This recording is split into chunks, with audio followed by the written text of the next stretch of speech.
আজকে তোমাদের সাথে দুটো রেসিপি শেয়ার করব। একটা হচ্ছে ভেজ মোমো আর আরেকটা হচ্ছে চিকেন মাশরুম স্যুপ। তো প্রথমে মাশরুমের যে ফিলিং সেটা বানাবো, তার জন্য দেখো এখানে অনেকগুলো সবজি নিয়েছি। তো সবজিগুলোকে প্রথমে দেখো ভালো করে ধুয়ে নিয়েছি, এবার ছোটো ছোটো করে কেটে নিয়েছি। প্রথমে আছে টমেটো, এটা আছে মাশরুম, তার সাথে এখানে পেঁয়াজ কুচি, এদিকে ক্যাপসিকাম নিয়েছি এখানে বাঁধাকপি, এখানে আছে ফুলকপি, এদিকে গাজর আর লঙ্কাটাও নিয়েছি, আর এদিকে ধনেপাতা আছে। তো একদম মিহি করে কেটে নিয়েছি। এদিকে কড়াইতে তেল গরম করে তার মধ্যে প্রথমেই দিয়ে দেবো আদা কুচি আর রসুন কুচি। এটাকে একটুখানি হালকা করে ভেজে নিচ্ছি। নেওয়ার পরে এবার যা সবজি আছে লঙ্কা সমেত সব কিছুই কিন্তু আমি প্রথমেই কড়াইয়ের মধ্যে দিয়ে এবারে এটাকে একটু নাড়াচাড়া করব। বেশ কিছুক্ষণ নাড়াচাড়া করলে একটু শুকনো শুকনো হয়ে এসেছে, মানে সবজির যে জলটা সেটা একটু শুকিয়ে এসেছে।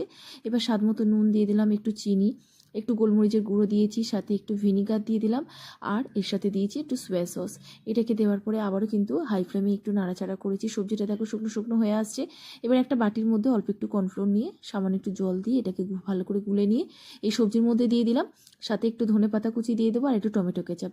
সব কিছু দিয়ে বেশ কিছুক্ষণ নাড়াচাড়া করে সবজিটা কিন্তু একটু শুকিয়ে নিয়েছি। তো ব্যাস পুরটা রেডি। এবারে দেখো আদা নিয়েছি, রসুন নিয়েছি, এখানে কাঁচা লঙ্কা আর নিয়েছি ধনেপাতা আর অল্প একটু জল, এটাকে একটু পেস্ট বানিয়ে নিয়েছি। তো এটাকে রেখে দিয়েছি।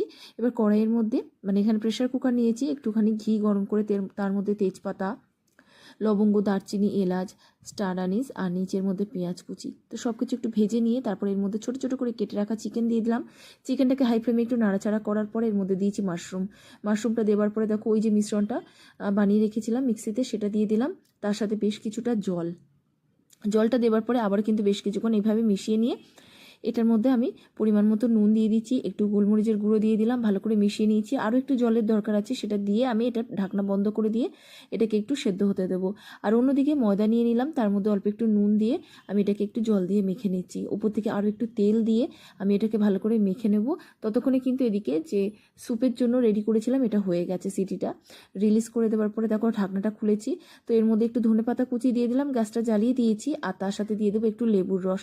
আরও 1 মিনিট ফুটিয়ে নিলেই তৈরি হয়ে যাবে আজকের চিকেন মাশরুম স্যুপ।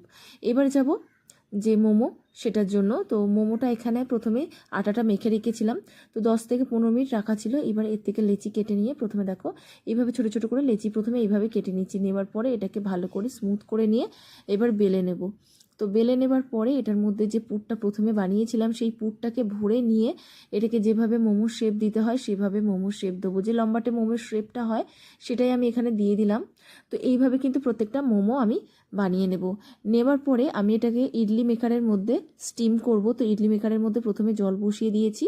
তো দেওয়ার পরে দেখো ইডলি মেকারটা এখানে নিয়েছি, নেওয়ার পর একটুখানি তেলটা গ্রিস করে নিয়ে সব মোমোগুলো এটার উপরে আমি রেখে দিয়ে এবার স্টিম করতে দিয়ে দেবো। তো ঢাকনাটা বন্ধ করে বেশ কিছুক্ষণ স্টিম করে নিলেই মোমোটাও আমাদের রেডি হয়ে যাবে। এবার এটা সার্ভ করবার পালা। তো গরম গরম মোমো আর তার সাথে যে চিকেনের স্যুপটা রেডি করেছিলাম সেটা দিয়ে দিলাম, তার সাথে কিন্তু একটু টমেটো কেচাপও দিয়ে দেবো।